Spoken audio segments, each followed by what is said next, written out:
परमेश्वर के पवित्र नाम की तारीफ हो कि हम सब खुदा की हजूरी में हैं।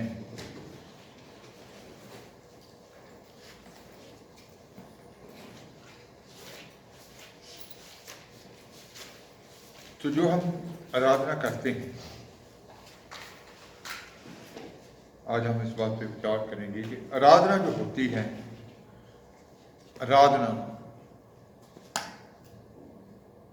खुदा, इसका मतलब ही होता है कि उसका आदर करना या उसको प्रसन्न करना या उसकी बड़ाई करना।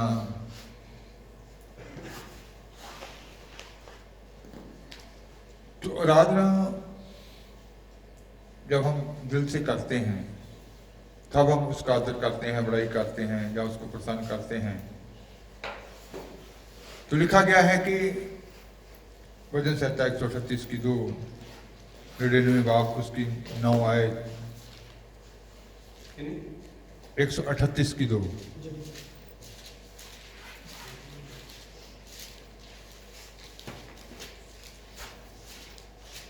मैं तेरी पवित्र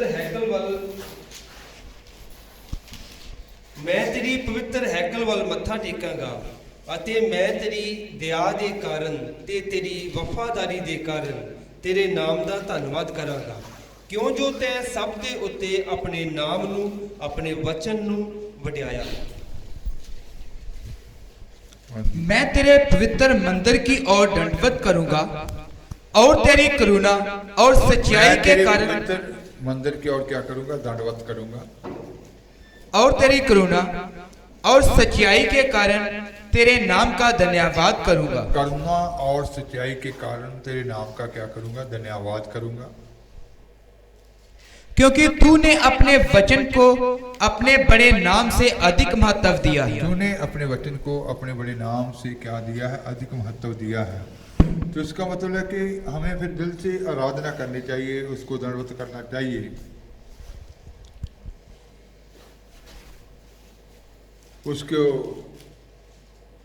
उसका आदर करना चाहिए। भजन संहिता 99 की 9 में लिखा है,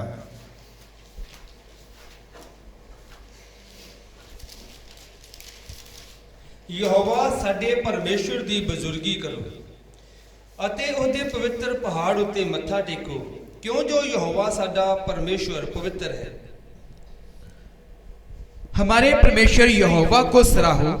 हमारे परमेश्वर यहोवा को क्या करो? सराहो। और उसके पवित्र पर्वत पर दंडवत करो। उसके पवित्र पर्वत पर क्या करो? दंडवत करो। क्योंकि हमारा परमेश्वर यहोवा पवित्र है। क्योंकि वह क्या है? पवित्र है। तो पवित्र परमेश्वर को दंडवत करो, उसको सराहो, उसकी आराधना करो, उसकी स्तुति करो। तो पौलुस ने इसके बारे में कहा, फिलिप्पियां 3 बाब उसकी 3 आयत जब हम पढ़ते हैं, पढ़ेंगे।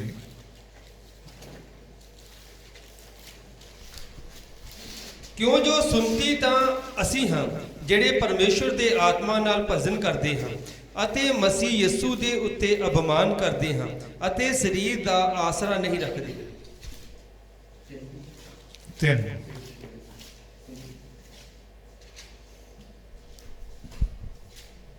क्योंकि खतना वाले तो हम ही हैं। क्योंकि खतना वाले तो हम ही हैं, जो परमेश्वर के आत्मा की अगुवाई से परमेश्वर के आत्मा की अगुवाई से आराधना करते हैं, उपासना करते हैं। आत्मा की अगुवाई से कहता कि हम खतना वाले, असली खतना वाले तो कहता कि हम हैं, कि हमने अपने होठों का खतना किया, अपने जुबान का खतना किया, अपने मन का खतना किया, वो अपनी इच्छा से हम उसकी आराधना नहीं करते। शरीर को खुश करने के लिए आराधना नहीं करते। जैसे कितने लोग जो गाते हैं तो शरीर को खुश करने के लिए गाते हैं। यही पौलुस का यहाँ कहना था कि शरीर को खुश करने के लिए नहीं, बल्कि किसको? आत्मा की अगुवाई से आराधना करते थे वो।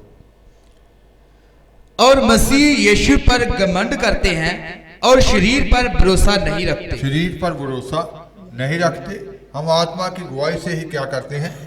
एक बार पंजाबी में फिर पढ़ लेंगे। ਕਿਉਂ ਜੋ ਸੁਣਤੀ ਤਾਂ ਅਸੀਂ ਹਾਂ ਜਿਹੜੇ ਪਰਮੇਸ਼ਰ ਦੇ ਆਤमा ਨਾਲ ਭਜਨ ਕਰਦੇ ਹਾਂ। जो परमेश्वर की आत्मा से, तो इसका मतलब भजन जब भी करना चाहिए आत्मा से। ये नहीं देखना चाहिए कि हमें कौन सा पसंद आ रहा है। अक्सर कुछ लोग जो पसंद होता है उसी भजन को गाना पसंद करते हैं, लेकिन आत्मा क्या चाहता है, कौन सा भजन चाहता है? परमेश्वर की आत्मा से हम क्या करते हैं? भजन करते हैं। कहता है कि सुनती तो हम हैं, उसका मतलब हमने अपनी इच्छाओं की सुनत कर दी है, मन की सुनत कर दी है, अपनी इच्छा को बीच में नहीं रखा। हाँ जी।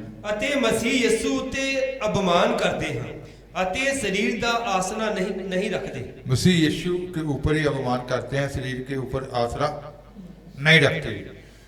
तो इसका मतलब कि जब भी आराधना करनी है, उसका आदर करना है, उसको प्रसन्न करना है, उसकी बड़ाई करना है, तो फिर आत्मा की अगुवाई में ही आराधना। जैसे पौलुस ने कहा था पहला तीमुथियुस 2 बाब उसकी 8 आयत में भी। ਉਪਰੰਤ ਮੈਂ ਇਹ ਚਾਹੁੰਦਾ ਹਾਂ ਭਾਈ ਪੁਰਖ ਸਭਨੀ ਥਾਈਂ ਕ੍ਰੋਧ ਅਤੇ ਵਿਵਾਦ ਤੋਂ ਬਿਨਾਂ ਪਵਿੱਤਰ ਹੱਥ ਅੱਡ ਕੇ ਪ੍ਰਾਰਥਨਾ ਕਰਨ। इसलिए मैं चाहता हूँ तो पौलुस ने तीमुथियुस को जब खत लिखा तो क्या कहा कि मैं चाहता हूं कि हर जगह पुरुष बिना हर जगह पुरुष क्या करे? बिना क्रोध बिना क्रोध और विवाद के पवित्र हाथों को उठाकर प्रार्थना किया करें। बिना विवाद के पवित्र हाथों को उठाकर क्या करें? प्रार्थना करें। तो यीशु मसीह ने समय इसके बारे में क्या कहा? जब यूहन्ना की इंजील 4 बाब उसकी 23 और 24 आयत पढ़ते हैं।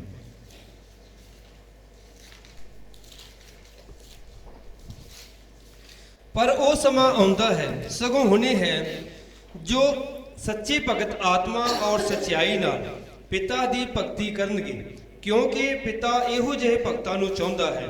ਪਰਮੇਸ਼ਰ ਆਤਮਾ ਹੈ ਅਤੇ ਜੋ ਉਹਦੀ ਭਗਤੀ ਕਰਦੇ ਹਨ ਉਹਨਾਂ ਨੂੰ ਚਾਹੀਦਾ ਹੈ ਭਾਈ ਉਹ ਆਤਮਾ ਅਤੇ ਸਚਾਈ ਨਾਲ ਭਗਤੀ ਕਰਨ। परंतु वह समय आता है, वरन अब भी है, यीशु मसीह ने क्या कहा था? वह समय आता है, वरन अब भी है, जिसमें सच्चे भक्त पिता की आराधना आत्मा और सच्चाई से करेंगे। पिता की आराधना आत्मा और सच्चाई से करेंगे। प्रसन्न करने के लिए नहीं करेंगे या अपने आप को खुश करने के लिए नहीं करेंगे, बल्कि आत्मा और सच्चाई से करेंगे। क्योंकि पिता अपने लिए ऐसे ही आराधकों को ढूंढता है। पिता अपने लिए ऐसे ही आराधकों को क्या करता है? ढूंढता है। इसका मतलब आराधक वही है जो आत्मा के चलाए चलते हों, आत्मा के चलाए वजन।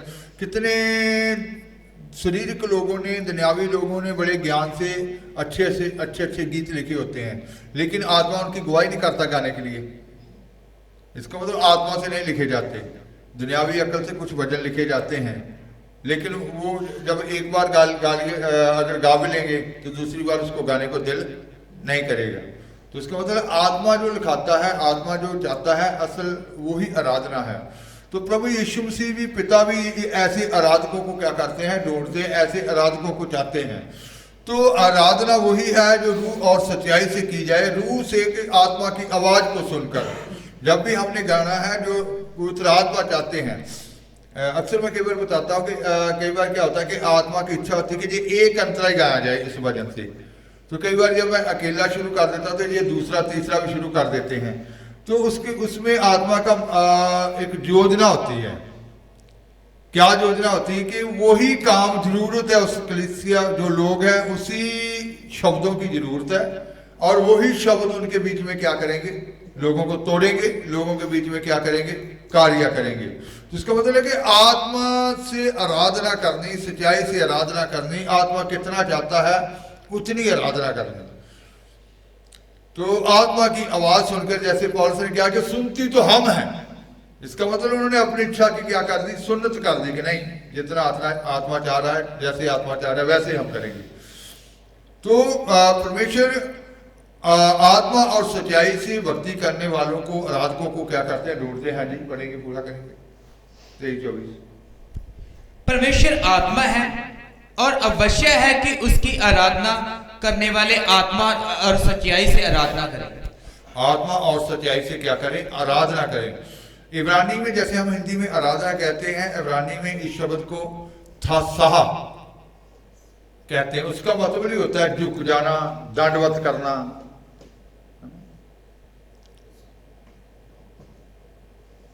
जहां आदर करना, उसका मतलब यही होता है, झुक जाना, दंडवत करना। तो उसका मतलब झुक जाना कि अपनी इच्छा को खत्म कर देना, झुक जाना कि खुदा की इच्छा क्या है। मूसा के बारे में लिखा है, जब निर्गमन 34 बाब उसकी 8 आयत को पढ़ते हैं,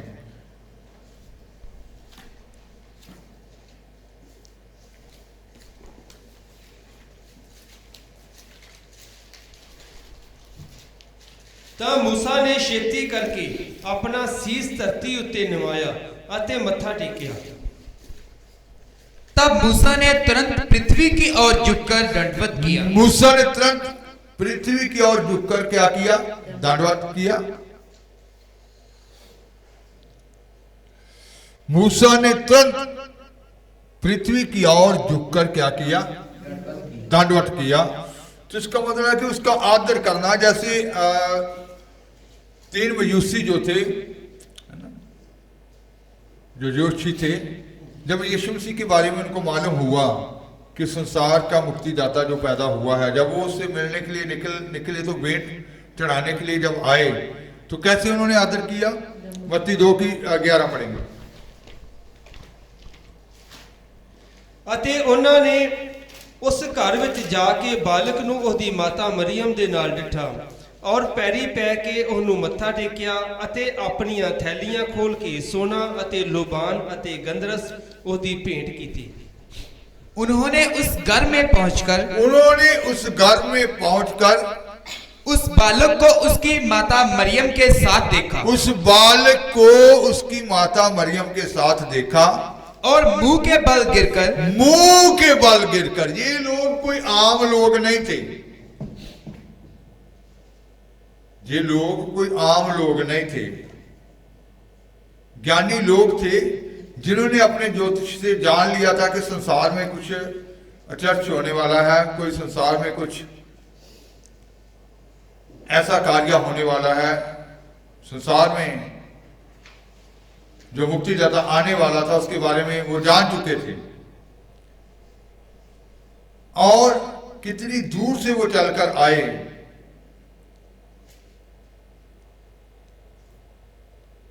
तो यहां यीशु मसीह को उन्होंने देखा तो क्या किया? मुंह के बल गिरकर, इसका मतलब उन्होंने आदर किया, उसकी आराधना की कि नहीं ये मुक्तिदाता है, ये परमेश्वर का पुत्र है। जब उस बालक को देखा तो मुंह के बल गिरे, फिर मुंह के बल गिरकर बालक को प्रणाम किया और अपना अपना थैला खोलकर उसको सोना और लोबान और गंधरस को प्रणाम किया। अपना अपना थैला खोलकर सोना, लुबान और गंधरस उनको क्या किया? भेंट चढ़ाई। उसका मतलब उन्होंने भेंट चढ़ाई, उधर सोना, लुबान और गंधरस। तो आज हम भी जब खुदा की आराधना करते हैं, स्तुति करते हैं, सच्चे आराधक खुदा को चाहिए दिल से आराधना करनी चाहिए, दिल से पूरी खुशी से उसको, आनंद से उसको गाना चाहिए। अपनी सोच क्या इधर उधर जो भी होती है उधर से हटाकर पूरी ताली बजाकर लीनता से उसको क्या करना चाहिए? प्रभु की प्रशंसा करनी चाहिए, प्रभु की बड़ाई करनी चाहिए। क्योंकि जैसे कुलसियां 1:12 में लिखा है, कुलसियां 1 बाब उसकी 12 है।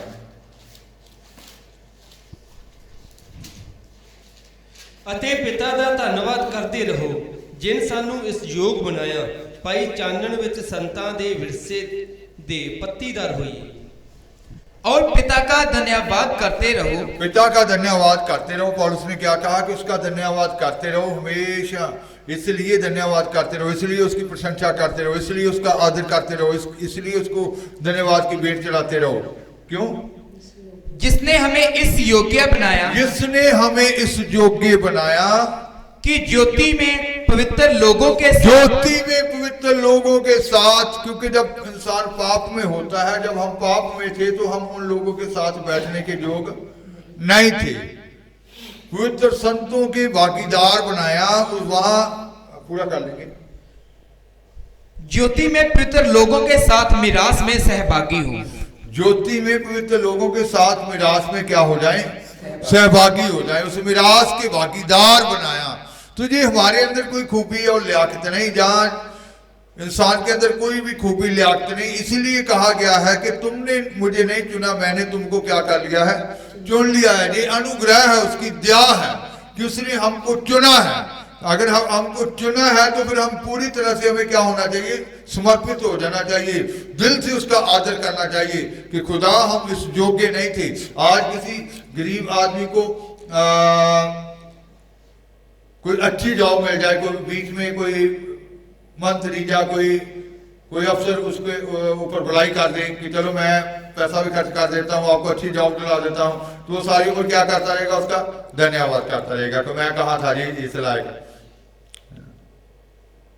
तो हमारे खुदा ने संतों के भागीदार बना दिया, उस विरासत के भागीदार बना दिया कि पाप में हम क्या थे, डूबे हुए थे। इंसान सोच भी नहीं सकता उस वक्त जब पाप में होता है कि मैं भी उस विरासत का भागीदार हूं, मैं भी इतनी ऊंचाइयों पे पहुंच सकता हूं, मुझे भी खुदा शांति में चलाएगा, मुझे भी खुदा ऊंचे पद वालों में बिठाएगा। तो इसका मतलब है कि जैसे दाऊद ने भी कहा कि वो कहां से उठाता है, रूढ़ी से उठाता है और कहां उठा देता है, पतवंते लोगों में बिठा देता है। तो इसका मतलब है कि उन पवित्र लोगों के बीच में बिठाना ये खुदा का अनुग्रह है, ये खुदा की दया है। तो फिर हमें उसने उनको लिखा कुलसियों के लोगों को कि आपको खुदा का हमेशा क्या करते रहना चाहिए, धन्यवाद करते रहना चाहिए कि प्रभु मैं तो इस योग्य नहीं था। यहां यही शब्द आया ना कि हम तो उस योग्य नहीं थे। तो खुदा का ये अनुग्रह है, खुदा की ये बड़ी दया है। तो जब हम पर दया हुई है तो फिर हमें इधर उधर की बातें छोड़कर, इधर उधर का ध्यान छोड़कर और खुदा की दिल से उपासना करनी चाहिए, रूह और सच्चाई से, पूरी खराई से करनी चाहिए, कुछ भी ऐसा दिल में नहीं होना चाहिए। तो बाइबल में लिखा गया है कि जो 4 जानदार थे और 24 बुजुर्ग थे, जैसे हम भजन में वो गाते हैं, 4 जानदारों 24 बुजुर्गों ने, 4 जानदारों 24 बुजुर्गों ने ताजे उतारे और सजदे में कहा, ताजे उतारे और सजदे में कहा, नज़ातो ज़लाल का खुदा, नज़ातो ज़लाल का खुदा, बादशाहों का बादशाह, बादशाहों का बादशाह, इज्जत तमजीद हमद के लायक, इज्जत तमजीद हमद के लायक, मरना खुदा का, मरना खुदा का, बादशाह का बादशाह, बादशाहों का बादशाह। तो इसका मतलब वो इज्जत के लायक है, वो आदर के लायक है। जैसे उन्होंने कहा कि जो खोया गया, जो सिंहासन पे विराजमान है उसका और खोए गए लिल्ली का धन्यवाद, जो सिंहासन पे विराजमान है उसका और खोए गए लिल्ली का धन्यवाद। तो इसका मतलब है कि वो आदर के योग्य है, वो महिमा के योग्य है। उस पुराने नियम के सारे संतों ने, सारे युगों के, सारे समयों के संतों ने भी झुक कर क्या किया, दंडवत किया। तो आराधना का मतलब ही होता है उसका आदर करना, उसकी बड़ाई करना, उसकी प्रशंसा करना, झुक जाना। तो हमें खुदावंद खुदा के आगे झुक जाना चाहिए। पढ़ लेंगे एक आयत पढ़ लेंगे, प्रकाशित वाक्य 5 बाब उसकी 12 और 13 है।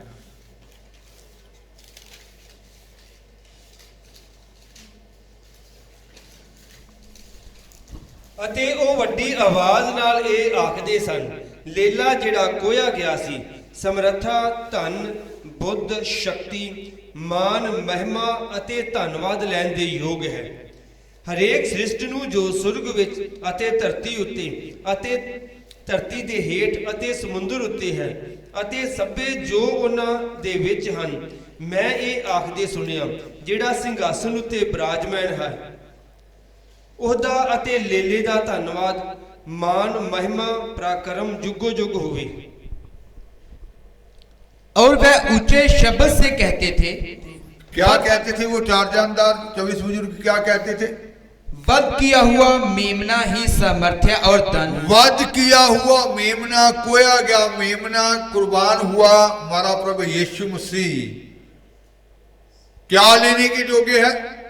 सामर्थ्य और सामर्थ्य और धन और धन और ज्ञान और ज्ञान और शक्ति और शक्ति और आदर और आदर और महिमा और महिमा और धन्यवाद के योग्य है। और धन्यवाद के योग्य। इसको एक बार पंजाबी में पढ़ेंगे। ਅਤੇ ਉਹ ਵੱਡੀ ਆਵਾਜ਼ ਨਾਲ ਇਹ ਆਖਦੇ ਸਨ, ਲੀਲਾ ਜਿਹੜਾ ਖੋਇਆ ਗਿਆ ਸੀ, ਸਮਰੱਥਾ, ਧਨ, समर्था, धन, ਬੁੱਧ, बुद्ध, ਸ਼ਕਤੀ, शक्ति, ਮਾਨ, मान, ਮਹਿਮਾ ਅਤੇ महिमा, ਧੰਨਵਾਦ ਲੈਣ ਦੇ ਯੋਗ ਹੈ। धन्यवाद लेन, धन्यवाद लेने के क्या है? वो योग्य है। और आगे फिर मैंने स्वर्ग में और पृथ्वी पर और पृथ्वी के नीचे, स्वर्ग में और पृथ्वी पर और पृथ्वी के नीचले स्थानों में, नीचे और समुद्र की सब सृजी हुई वस्तुओं को, समुद्र की सारी सृजी हुई वस्तुओं को और सब कुछ को जो उनमें है, सब कुछ को जो उनमें है, स्वर्ग में, पृथ्वी में, पृथ्वी के निचले स्थानों में और समुद्र के सब और सब कुछ में, ये कहते सुना, ये कहते हुए सुना, जो सिंहासन पर बैठा है, जो सिंहासन पर बैठा है, उसका और मेमने का धन्यवाद, उसका और मेमने का। इसका मतलब साज बीते दिनों में आप सुन चुके हैं कि सारी कायनात भी, सारी सृष्टि भी, पेड़ पौधे, पहाड़, पहाड़ियां, ये हवाएं, ये सारा जीव जंतु भी उसकी क्या करते हैं? महिमा करते हैं, उसका धन्यवाद करते हैं। ये आकाश के पंछी सब उसके हुक्म में उसकी प्रशंसा करते हैं। ये पृथ्वी भी उसकी क्या करती है? महिमा करती है। सूर्य, चंद्रमा, सितारे सब उसकी क्या करते हैं? महिमा करते हैं। तो यहाँ क्या लिखा गया कि आकाश में, स्वर्ग में जो कुछ भी है, स्वर्ग दूत भी उसकी क्या करते हैं? फरिश्ते भी हरदम कहते हैं रहते, फरिश्ते भी हरदम कहते हैं रहते, कदूस कदूस मिलकर है गाते, कदूस कदूस मिलकर है गाते, खुदावंदों का है खुदा, खुदावंदों का है खुदा, बादशाह का बादशाह, बादशाहों का बादशाह। तो इसका मतलब फरिश्ते भी हरदम क्या करते रहते हैं? यही कहते रहते हैं, पवित्र पवित्र पवित्र। जैसे यशायाह ने उस दर्शन को देखा, उजिया पातशाह की मौत के बारे में उसने क्या देखा? उस सिंहासन को देखा और सराफीमों को देखा। सराफीम जिनके शीशे पंख थे, दो से अपने चेहरे को डांपते थे, दो से उड़ते थे, दो से अपने पांव को डांपते थे। वो क्या कह रहे थे? पवित्र पवित्र पवित्र सेनाओं का यहोवा। तो इसका मतलब हर समय यही पुकारते रहते हैं, पवित्र पवित्र पवित्र सेनाओं का यहोवा। तो जो स्वर्ग में है वो भी आदर करते हैं, जो पृथ्वी पर और पृथ्वी के निचले स्थानों में, समुद्र में, ये सब क्या करेंगे? उसको दंडवत करेंगे, उसका क्या करेंगे? आदर करेंगे। तो आराधना का मतलब ही होता है उसका आदर करना, उसकी प्रशंसा करना, उसको प्रसन्न करना, उसकी बुराई करना। तो जब हम आराधना करते हैं पूरे दिल से, पूरी खुशी से, पूरे आनंद से उसकी आराधना करनी चाहिए। आराधना में जब हम एक हो जाते हैं, लिखा गया कि गाने वाले और बजाने वाले जब एक हो गए तो परमेश्वर के भवन में जलाल उतर आया कि वो जलाल में ठहर नहीं सके। जिसका मतलब जलाल कब उतर आया? जब वो आराधना क्या कर रहे थे? दिल से कर रहे थे। गाने वाले बजाने वाले सब क्या हो गए? एक हो गए। रूह और सच्चाई से वो क्या करने लगे थे? आराधना करने लगे थे। तो यहां भी ये 4 जानदार और 24 बुजुर्ग क्या कह रहे हैं कि पवित्र पवित्र जो सिंहासन में विराजमान है उसका और कोई के लीले का वो क्या कर रहे हैं? धन्यवाद कर रहे हैं, उसको प्रशंसा दे रहे हैं, उसको बड़ाई दे रहे हैं, उसको आदर दे रहे हैं। तो इसका मतलब है कि वही आदर के योग्य है, उस महिमा लेने के योग्य है। तो जब भी हमें ये मौका मिलता है, हमें दिल से उसका आदर करना चाहिए, उसको दंडवत करना चाहिए, उसके आगे झुक जाना चाहिए। और हमको भी सुनती, जैसे पौलुस ने कहा कि सुनती तो असल में हम हैं, जो रूह से आत्मा से उसके क्या करते हैं, भजन गाते हैं, कि अपनी इच्छा को खत्म करके खुदा की इच्छा को लेकर आराधना करते हैं। तो आराधना जब भी करनी है खुदा की इच्छा के मुताबिक ही क्या करनी चाहिए, क्योंकि वो इसी महिमा लेने के योग्य है, आदर लेने के योग्य है। दिल से उसको आदर करना चाहिए, अपने शरीर को खुश नहीं करना या दूसरों को खुश नहीं करना, बल्कि खुदा को खुश करना है, जिससे जब भी आप आराधना करें तो दूसरे बैठों के ऊपर भी शांति का बल ठहर जाए और आनंद का बल ठहर जाए, दूसरे भी खुशी महसूस करें, आनंद महसूस करें और बड़ी जीत अपने जीवनों में महसूस करें। क्योंकि आराधना जब दिल से होती है, सब बंधन क्या कर देती है, तोड़ देती है। तो बंधन टूटते हैं फिर आराधना से। तो आज से ही ये निर्णय लें कि जब भी आराधना करनी है, उसका आदर करना है, उसकी प्रशंसा करनी है, उसको प्रसन्न करना है, झुक जाना है। और फिर जैसे वो 3 मजूसी भी और वो जो जोशी थे, वो भी खुदा के आगे क्या हो गए, झुक गए। उन्होंने अपनी थैलियों को खोल दिया। थैलियों को खोलने का प्रचार पहले भी आप सुन चुके हैं कि जैसे उन्होंने अपनी जिंदगियों को, ये थैलियां हमारी जिंदगियों को भी दर्शाती हैं कि अपनी जिंदगी को पूरा खुदा के सामने क्या कर देना, खोल देना। तो आज पूरी तरह से अपने आप को उसके सामने खोल देना, क्योंकि पिता यही चाहते हैं, सच्चे आराधकों को चाहते हैं। यीशु मसीह ने ये कहा कि वो समय आता है, वर्ण अब ही है,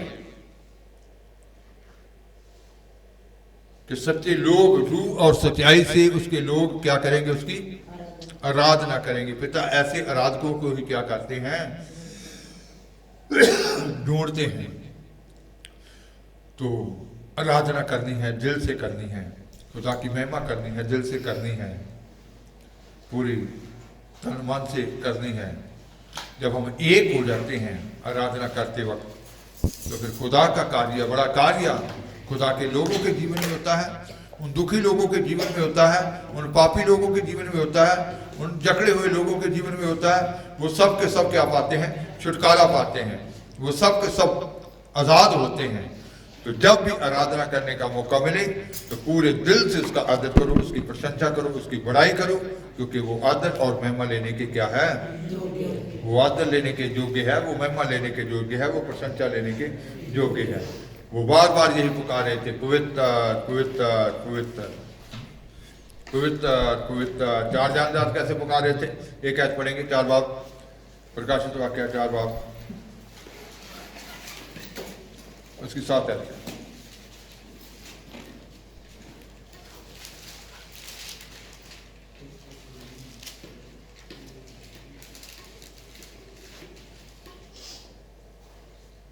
ਅਤੇ ਪਹਿਲਾ ਜੰਤੂ ਬੱਬਰ ਸ਼ੇਰ ਵਰਗਾ ਹੈ,